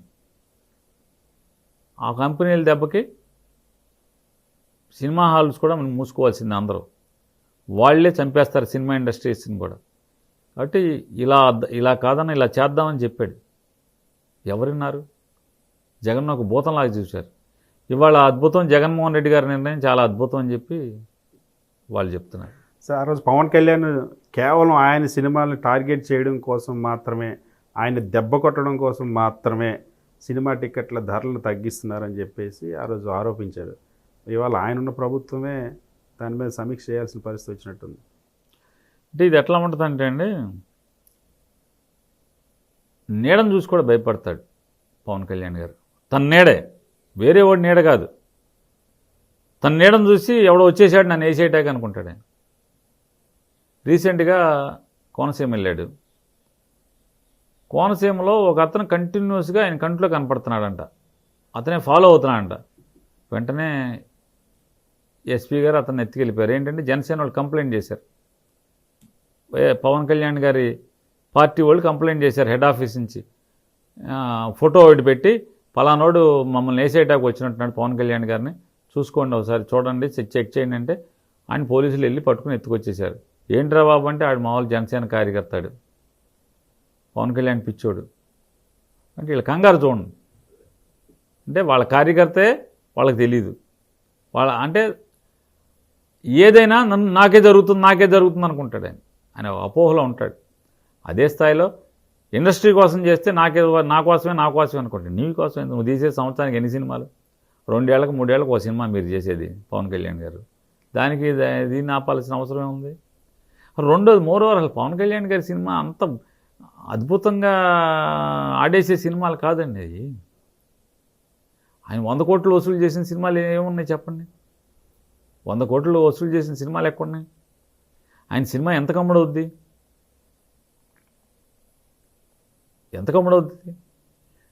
ఆ సినిమాకి లాభం ఎక్కడ వస్తుందంటే సినిమా ఖర్చు పెట్టకుండా ఊరికే పవన్ కళ్యాణ్ గారికి రెమ్యునరేషన్ ఇచ్చేస్తారు. సినిమాకి ఏం జీరో అంటే చాలా మినిమం ఖర్చు చేస్తారు. సెట్టింగ్లు కాటికి తీసేస్తారు. సినిమా అయిపోద్ది కాబట్టి అంటే తక్కువ ఖర్చులో షూటింగ్ అవుద్ది. హీరో రెమ్యునరేషను డైరెక్టర్ రెమ్యునరేషన్తో సినిమా అయిపోతుంది. అమ్ముతారు కాబట్టి లాభాలు వస్తున్నాయి. అదే సినిమా మామూలుగా వేరే ఎవరన్నా మంచి కాస్ట్లీ సినిమా తీస్తే అవుట్ అది ఇక మిగలదు. కాబట్టి దాని గురించి ఆయన కంగారు పడాల్సిన పని ఉంది. ఆయన ఓకే సంవత్సరం 4 సినిమాలు చూస్తే కంగారు పడాలి. తీసేది 2 ఏళ్ళకో 3 ఏళ్ళకో ఒక సినిమా. ఆయన దాని గురించి సంబంధం ఏముంటుంది? సరే, ఇవాళ పవన్ కళ్యాణ్ క్యాబినెట్లో మంత్రిగా ఉన్నా సరే సినిమా ఇండస్ట్రీ సమస్యలు ఏవి ఇక్కడ పరిష్కారం కావడం లేదు. అసలు సినిమా ఇండస్ట్రీకి సంబంధించిన సమస్యలపైన చర్చ కూడా జరగట్లేదు. ఎందుకంటారు? అంటే సినిమా ఇండస్ట్రీలో ఉన్నటువంటి వ్యక్తులందరికీ వారికి మత్తు విడిపోయిందండి. ఈ జగన్మోహన్ రెడ్డి గారు మన ఏదో చేసేస్తున్నాడు, వీళ్ళు వస్తే మనకి ఆకాశానికి ఎత్తుతారని చెప్పి అనుకున్నారు. చూస్తే జగన్మోహన్ రెడ్డి గారు దొరికినటువంటి మర్యాద దొరికింది జగన్ గారి దగ్గర. వీళ్ళకి ఇక్కడ మర్యాద కూడా దొరికే పరిస్థితి లేకుండా ఉండటం వల్ల వీళ్ళ వల్ల అవదు, మన బతుకు మనం బతకాల్సిందే అని చెప్పిన ఆలోచనకు వచ్చారు. కాబట్టి వీళ్ళకి దూరంగా ఉంటున్నారు సినిమా వాళ్ళందరూ. చూడండి, ఎవరు సినిమా కోసం ఎవరు వస్తున్నారు చెప్పండి. ఇంకొకటి ఘోరం ఏంటంటే అండి, జగన్మోహన్ రెడ్డి గారు ఇచ్చిన జీవో మీదే సినిమాలు వీళ్ళు రేట్లు పెంచి తగ్గిస్తారు. అదే జీవోలు ఇవాళకి అమలు చేస్తారు. ఒకవేళ జగన్మోహన్ రెడ్డి గారి జీవోలన్నీ సినిమాలకు సంబంధించిన అన్ని దుర్మార్గమైన జీవోలు అయితే అవన్నీ రద్దు చేసి కొత్త జీవోలు తేవాలి కదా. ఈ రోజుకి సినిమా ఇండస్ట్రీ జగన్మోహన్ రెడ్డి గారు ఏర్పాటు చేసిన జీవోల ప్రకారమే, రూల్స్ ప్రకారమే సినిమా పరిశ్రమ నడుస్తుంది. మరి ఇంకా జగన్మోహన్ రెడ్డి గారు ఎట్లా చెడ్డోళ్ళు, మీరు ఎట్లా గొప్పోళ్ళు? మోర్ ఓవర్ సినిమా పరిశ్రమకి ఈ రాష్ట్రం నుంచి ఇసుమంత కూడా ప్రోత్సాహం లేదు. పిలిచి మాట్లాడేవాళ్ళు లేడు, మీకు ఇది చేస్తామని అడిగినోళ్ళు లేడు. నిర్ణయం ఎవరు తీసుకుంటారో, ఎవరి దగ్గరికి వెళ్ళాలో కూడా అర్థం కాని పరిస్థితి. అపాయింట్మెంట్లు దొరకని పరిస్థితి సినిమా వాళ్ళకి. అంటే వాళ్ళకి మొత్తం మత్తు దిగిపోయింది. మొత్తం జగనే నయనరా బాబు మనకి. మనం పిలిచి మాట్లాడేవాడు, కూర్చోబెట్టి మాట్లాడేవాడు, మర్యాద ఇచ్చేవాడు. మనం ఇది కావాలి, ఇది కరెక్టు అని నమ్మితే 5 నిమిషాల్లో చేసి అవతల పారేసేవాడు. సరే, అవమానం గురించి అంటే మాట్లాడితే చిరంజీవి గారికి ఆంధ్రప్రదేశ్ శాసనసభలో ఇప్పటివరకు ఎప్పుడూ జరిగినటువంటి ఒక అవమానం జరిగింది. స్వయంగా బాలకృష్ణే చిరంజీవి గారిని వీడు అంటూ కామెంట్ చేసిన పరిస్థితి. ఈ సంఘటన జరిగి నెలలు గడిచిపోతున్నా సరే ఇప్పటికీ పవన్ కళ్యాణ్ దానిపైన స్పందించకపోవడానికి కారణం ఏంటంటారు? అంటే ఒరిజినాలిటీ అండి. పవన్ కళ్యాణ్ గారి ఒరిజినాలిటీ అది. కిరణాలు ఏముండవు, సహజ లక్షణం అది. కాబట్టి ఎవరన్నా అపోహపడితే వాళ్ళ తప్పు, కానీ ఆయనదేం తప్పు కాదు. మనం ఆయన పవన్ కళ్యాణ్ గారిని తప్పు పట్టా కూడా లేదు. కానీ ఒరిజినాలిటీ అదే కాబట్టి దాని గురించి ఇబ్బంది ఏం లేదు. అంటే చిరంజీవి గారు కాంగ్రెస్ ప్రభుత్వంలో కేంద్ర కేబినెట్ మంత్రిగా ఉండగా ఎవరి భిక్షతో అయితే, ఎవరి దయతో అయితే, ఎవరి ఆశీస్సులతో అయితే సినిమా ఇండస్ట్రీలో హీరోగా వచ్చి తనకంటూ ఒక వ్యక్తిత్వాన్ని, లేకపోతే తనకంటూ ఒక ఇమేజ్ని సంపాదించుకున్నాడు ఆ పవన్ కళ్యాణ్ గారు. అంటే ఏముండాలి, జీవితాంతం అన్నకి దాసోహంగా ఉండాలి కదా. ఆయన కేంద్ర మంత్రిగా ఉండగానే ఈయన మీటింగ్ పెట్టి కాంగ్రెస్ పార్టీని సర్వనాశనం చేయండి, కాంగ్రెస్ పార్టీని భూస్థాపితం చేయండి అని చెప్పి మీటింగ్ పెట్టాడు. ఏమర్థం అవుతుంది మీకు? ఒరిజినాలిటీ అది. నాగబాబు గారు ఒక సినిమా ఫంక్షన్లో చెప్పాడు, అందరూ అరుస్తుంటే, చిరంజీవి గారితో లేకపోతే రామ్ చరణ్ గారితో లేకపోతే ఎవరిదో ఒక ఆడియో ఫంక్షన్లోనో ఏదో pre launch function, pre release ఫంక్షన్లోనో, మా దగ్గరికి రాడురా, మాతో సంబంధాలు ఉండవురా, మమ్మల్ని పట్టించుకోడు, ఆడు బతుకుతాడు, మమ్మల్ని అసలు పట్టించుకోడు, మా ఇంటికి రాడు, పెద్ద పెద్దగా చెప్పాడు. ఒరిజినాలిటీ అది. మిగతాదంతా యాక్షన్. మిగతా ఏది చూసినా మీరు యాక్షనే. ఒరిజినాలిటీ అది.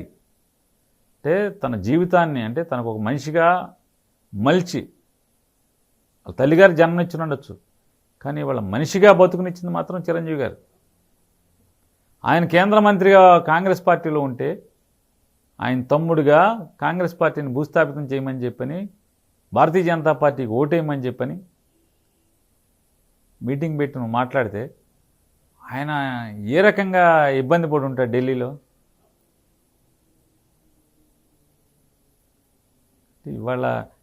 ఇవాళ అసెంబ్లీలో బాలకృష్ణ తిడితే పవన్ కళ్యాణ్ స్పందించలేదు అంటున్నారు. ఒరిజినాలిటీ ఆ రోజే కనపడింది. ఇవాళేం మనం దాని గురించి ఆలోచించాల్సిన పని లేదు. పవన్ కళ్యాణ్ తర్వాత మాట్లాడుతాం దేవుడు ఎరుగు. బాలకృష్ణ తిడతంటే సాక్షాత్తు జనసేన మంత్రులు ఇద్దరున్నారు, ఎమ్మెల్యేలు ఉన్నారు. 100% స్ట్రైక్ రేట్. 22కి 22, 21కి 21 అంటున్నారు కదా, ఆ 21-20లో మొత్తం 20 మంది అక్కడే ఉన్నారు. 99.9% లోపల ఉన్నారు అసెంబ్లీలో. ఎవడు మాట్లాడినోడు లేడు, ఖండించినోడు లేడు, తప్పయా అట్లా మాట్లాడబాక అన్నోడు లేడు. మీరు దాని గురించి భ్రమలు, అంటే ఎవరికున్నా భ్రమలు అని తొలగిపోతూ ఉంటాయి. మీరు ఒకసారి అనలైజ్ చేసుకుంటే చాలు, ఎవరికున్నా భ్రమలన్నీ కూడా తొలగిపోవటం ఖాయం. తెలియదు, మనకేం తెలుసు సార్. సరే, ఇవాళ పవన్ కళ్యాణ్ గారు కొత్తగా 2 స్టేట్మెంట్స్ పాస్ చేశారు. ఒకటి, వైఎస్ఆర్ కాంగ్రెస్ పార్టీ వాళ్ళకి ఓడిపోయినా సరే ఇంకా వాళ్ళ భాష మారలేదు, వాళ్ళ తీరు మారలేదు, మీరు ఇలాగే మాట్లాడితే మీ నోటి దురుసు తగ్గించుకోకపోతే మీ తాట తీస్తానని చెప్పి పవన్ కళ్యాణ్ అన్నారు. సార్ ఒకటి సార్, అంటే ఆయన 10th క్లాస్తోనే సక్సెస్ఫుల్గా ఆపేయటం వల్ల, తర్వాత విద్యని కొనసాగించడం వల్ల, రెండోది ఏంటంటే సైన్స్ పుస్తకం చదవకపోవటం వల్ల. మిగతా అన్ని పుస్తకాలు చదివి ఉంటారు, 2 లక్షల పుస్తకాలు, దాంట్లో ఫిజిక్స్కి సంబంధించిన పుస్తకాలు చదివి ఉన్నాడు. చదివి ఉంటే న్యూటన్స్ లా అనేది ఒకటి ఉంది. ఆ న్యూటన్స్ లా ప్రకారం నేను తిడితే వాళ్ళు కూడా తిడతారు, అదే వస్తుంది మళ్ళీ వెనక్కి అని చెప్పి తెలుస్తుంది కదా. అది చదువుకోకపోవటం, న్యూటన్స్ లా చదువుకోకపోవటం వల్ల 2 లక్షల పుస్తకాల్లో ఈ న్యూటన్స్ లా పుస్తకం లేకపోవటం వల్ల ఆయనకు అర్థం కావట్లేదు. కానీ ఆయన తిడితే ఎవడు తగ్గేవాళ్ళు లేడు, ఇక్కడ ఎవడు దడిచేవాళ్ళు లేడు, బెదిరేవాళ్ళు లేడు. నువ్వు సన్నాసి అంటే సన్నాసి అంటారు, నువ్వు నిన్ను అది చేస్తానంటే నేను నిన్ను ఇది చేస్తానంటారు. అంటే నీకు అధికారం ఉందని అధికారం మదంతో నువ్వేం మాట్లాడినా ఇక్కడ అణిగి శవంలాగా ఉండేవాడు ఎవడు లేడు వైఎస్ఆర్ కాంగ్రెస్ పార్టీ వాడు.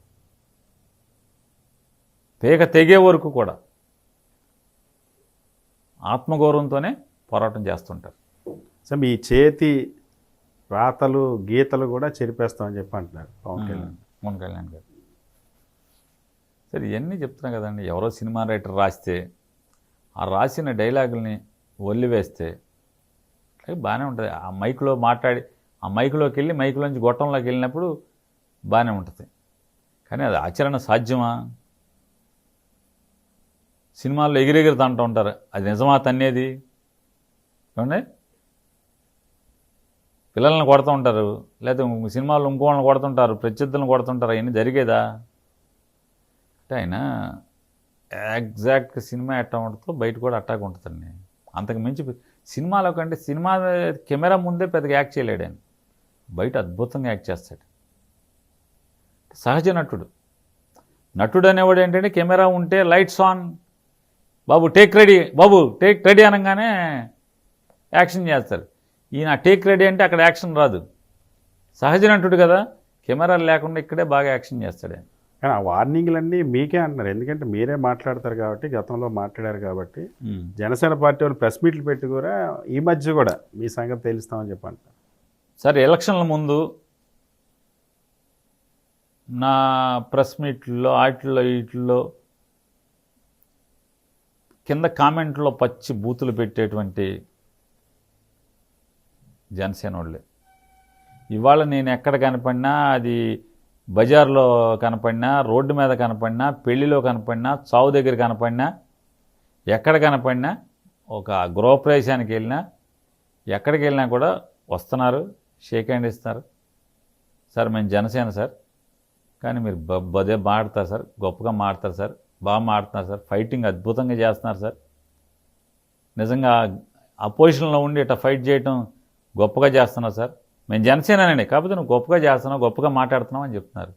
కాబట్టి నాకు వేరే సర్టిఫికెట్లు అక్కర్లా, ఒరిజినల్ నికార్స్ అయిన జనసేన వాళ్ళే నాకు రోడ్డు మీద అంటే బజార్లో బయట ఎక్కడ కనపడితే అక్కడ ఫిజికల్గా నాకు సర్టిఫికెట్లు ఇస్తున్నారు.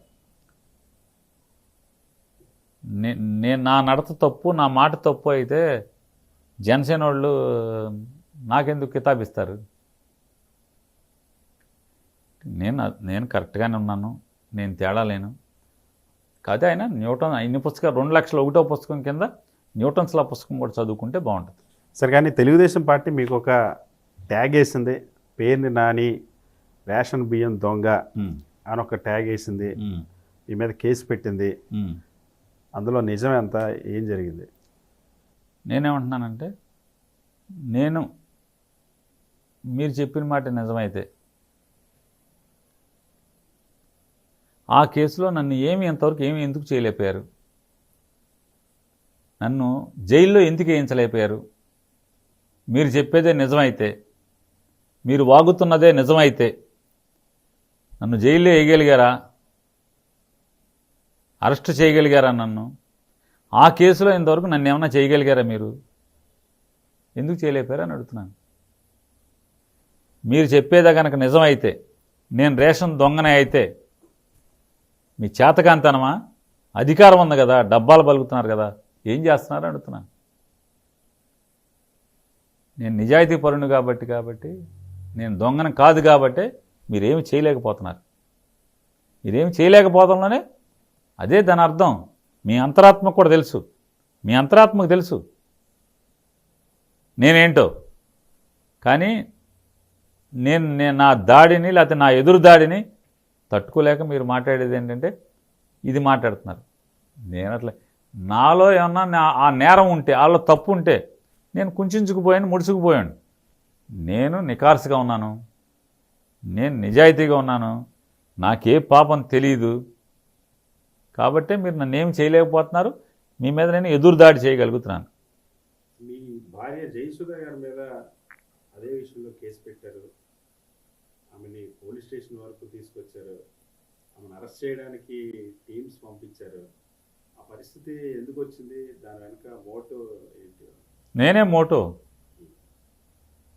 నన్ను కొంగదీయాలంటే, నన్ను మానసికంగా చంపే, లేదా నన్ను అప్రతిష్ట పాలు చేయాలి, నన్ను రాజకీయాల్లో యాక్టివ్గా లేకుండా చేయాలంటే అదే, అంతకుమించి వేరే మార్గం కనపట్ల. అన్నీ అయిపోయినాయి, అన్ని దాడులు, అన్ని జల్లెడు పడతాలు అయిపోయినాయి. నాస్తులు జల్లెడు పట్టడం, income tax enquiry, ED enquiry, vigilance ఎంక్వైరీలు, సిఐడి ఎంక్వైరీలు అన్నీ అయిపోయినాయి. చేయటానికి ఏం మిగలేదు.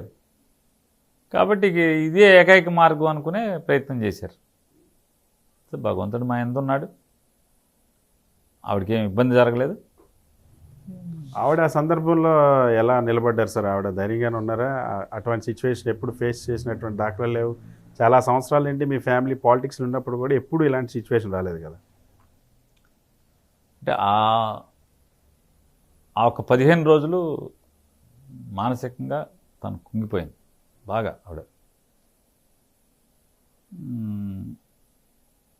వేదన, అది ఎందుకు మనం బతికున్నాము, ఈ పరిస్థితిలో మనం ఊరు దాటి బయటికి రావటం ఏంటి అనేది ఆ 15 రోజులు. తర్వాత ఎప్పుడైతే బెయిల్ వచ్చిన తర్వాత కూడా జనవరి 1 తారీఖున ఇంటికి నోటీస్ అతికిచ్చి ఆ రోజు జనవరి 1 తారీఖున పోలీస్ స్టేషన్కి పిలిచారో ఆ రోజు ఆవిడ నిర్ణయం పూర్తిగా తేడాగా ఉంది. ఆ రోజు నుంచి చాలా ధైర్యంగా చెప్పింది. మేము కంగారు పడ్డాం. ఏం పర్లే, మనం ఏమైనా పాపం చేసాం, నేను ఫేస్ చేస్తాను. 3 గంటలు నిలబడే ఆత్మస్థైర్యంతో సమాధానాలు చెప్పింది అని మాట్లాడొచ్చింది. ధైర్యం ఎక్కడక్కడ తగ్గలేదు. వచ్చిన తర్వాత ఇంకా తన ఆలోచన సరళి పూర్తిగా మారింది. లేదు, మనం ఫైట్ చేయాల్సిందే. నేను సిఐ దగ్గర నన్ను విచారణ చేసే ముందు కుల రవీంద్ర ఫోన్లో మాట్లాడాడు, నేను విన్నాను, నా ముందు జరిగింది. కాబట్టి అంతా నీచానికి దిగజారుతున్నటువంటి ప్రత్యర్థులతో మనం పోరాటం చేస్తున్నప్పుడు తగ్గాల్సిన పని లేదు. ఏం జరుగుద్ది. నెక్స్ట్ సారి ఏమైనా అయితే నేను జైలుకి వెళ్తా కూడా సిద్ధమే, సెల్కి. అంతకుముందు ఆ పోలీస్ ఎంక్వైరీ జరగకముందు వరకు ఆవిడ ఆలోచన సరళి వేరుగా ఉంది. ఆ పోలీసు ఎంక్వైరీకి పిలిచిన తర్వాత, స్టేషన్కి బెయిల్ వచ్చాక కూడా స్టేషన్కి పిలిచిన తర్వాత 3 గంటల పాటు స్టేషన్లో కూర్చోబెట్టిన తర్వాత పూర్తి తిరుగుబాటు. నాకు రప్ప అన్నారు చూసారా, ఆ స్థాయిలో ఏదైతే అరుగుద్ది. నేను కూడా నీతో పాటు నేను కూడా సెల్కి వెళ్తాక సిద్ధమే. ఏం చేస్తాడు చేయమని. మనిషి అన్నవాడు ఎవడు ఆ రకంగా దిగజారి ప్రవర్తించకూడదు.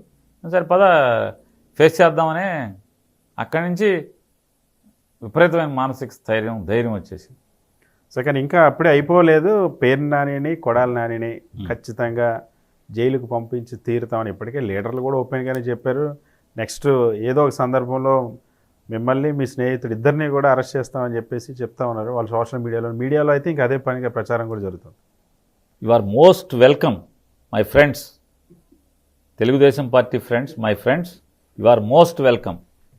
I'm welcoming you.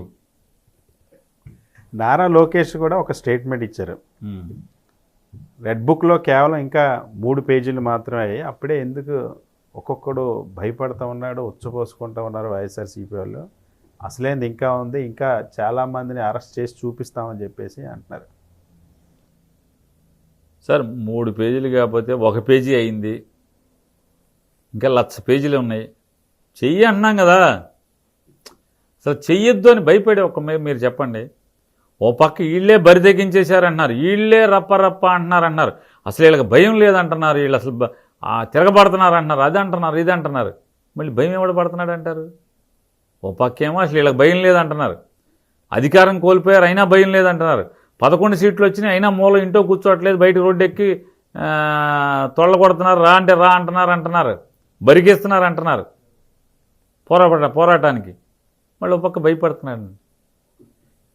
YSR Congress party జెండా మోసేవాడు, అది సోషల్ మీడియాలోనా లేదా రోడ్డు మీద కానీ ఒక్కడు భయపడినట్టు ఒకసారి చూపించండి మీరు. ఎవడు భయపడ్డాడు? వీళ్ళని చూసి వైఎస్ఆర్ కాంగ్రెస్ పార్టీ చిన్న స్థాయి కార్యకర్తలు ఇన్ని లక్షల మందిని చూసి లోకేష్కి వాళ్ళకి భయం.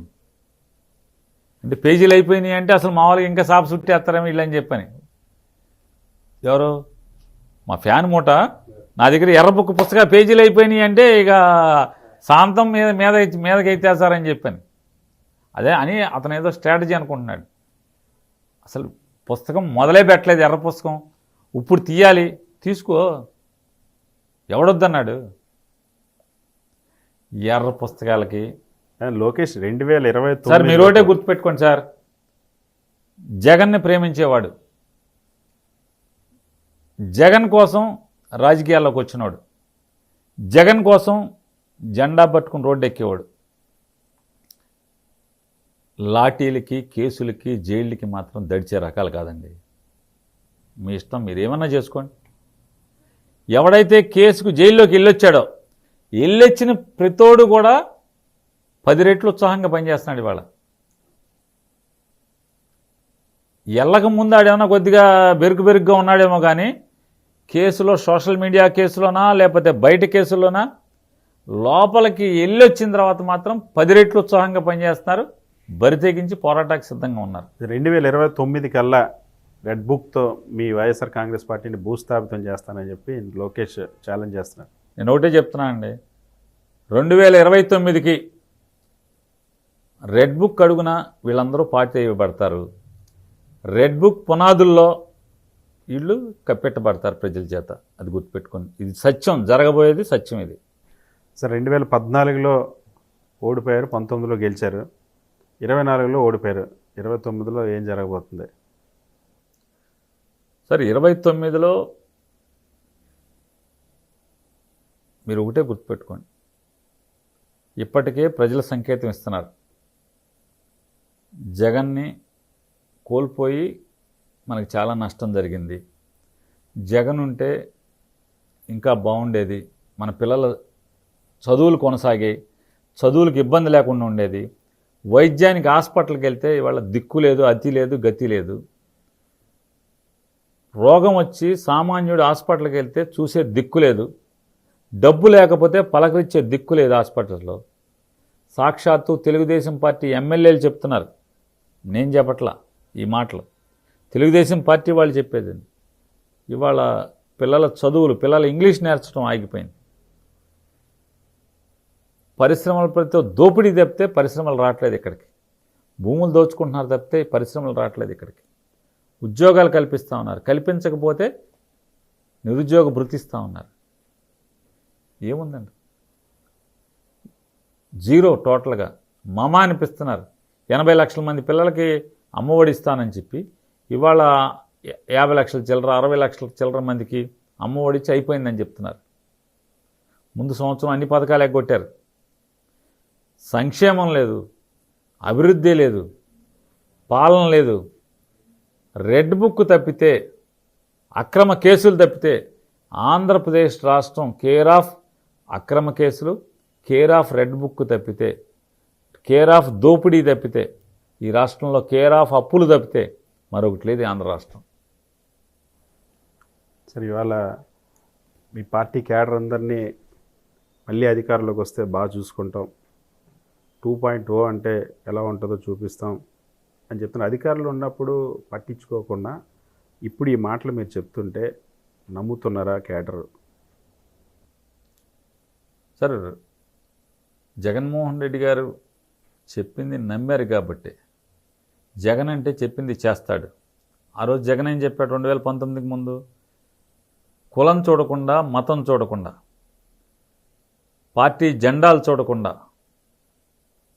ప్రభుత్వం నుంచి అర్హత ఆధారంగా ప్రతి ఒక్కరికి హక్కుగా, ప్రభుత్వం నుంచి పొందాల్సింది ఏదైనా సరే ప్రజల హక్కుగా పొందేట్టుగా పరిపాలన సాగిస్తామని చెప్పాం. అదే అమలు చేశాడు. కానీ అది పార్టీ కోసం అహోరాత్రులు పనిచేసేటువంటి కార్యకర్తలు భావించింది ఏంటంటే, అరే నేను కష్టపడ్డాను, మర్యాద. రాజకీయాల్లో అది తెలుగుదేశం వాడైనా జనసేన వాడైనా వాళ్ళు ఏడుస్తున్నారు. జనసేన వాళ్ళు, తెలుగుదేశం వాళ్ళు ఏడుస్తున్నారు, నిజాయితీ గల కార్యకర్తలు. బీజేపీ వాళ్ళు ఇక మామూలు సరే చెప్పాల్సింది, సావలేక బతకటమే బీజేపీ జెండా కింద, లేదా వైఎస్ఆర్ కాంగ్రెస్ పార్టీ వాడైనా, లేదా కమ్యూనిస్టులైనా రాజకీయాల్లో తిరిగేది మర్యాద కోసం తిరుగుతారు సార్. ఏ పార్టీ వాడైనా సరే ఒక రాజకీయ కార్యకర్త మర్యాద కోసం తిరుగుతాడు, అంతేగాని రోడ్డు వర్క్ కోసం. ఎంతమందికి ఇస్తారు రోడ్డు వర్క్లు? ఎంతమందికి చంద్రబాబు నాయుడు ఉన్నాడు, ఎంతమందికి నదిలో ఇసుక పంచుకొని ఇస్తున్నాడు? ఎమ్మెల్యేలు అమ్ముకుంటున్నారు, కార్యకర్తలు. ఎమ్మెల్యే అనేవాడు పెట్టుబడిదాడు, డబ్బులు తెచ్చాడు, బయట ఎక్కడో సంపాదించినాయి, అంతవరకు తప్పితే నిజంగా ఊర్లలో పనిచేసినాడు ఎవడు?